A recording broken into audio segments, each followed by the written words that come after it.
GSPonline. Городские новости сейчас.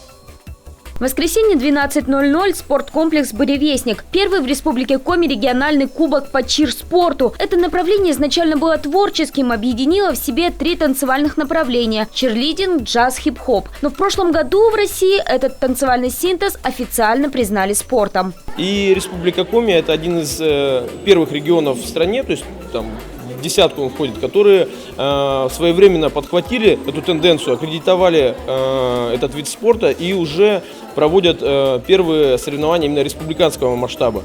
Пока участников не так много, среди команд ухтинцы, соседи из Сосногорска и гости из Сыктывкара. Но организаторы уверены, спорт только набирает популярность. И на следующих соревнованиях их будет уже побольше. Тем более, что в феврале пройдет чемпионат республики. Его победители будут включены в сборную Коми по спорту.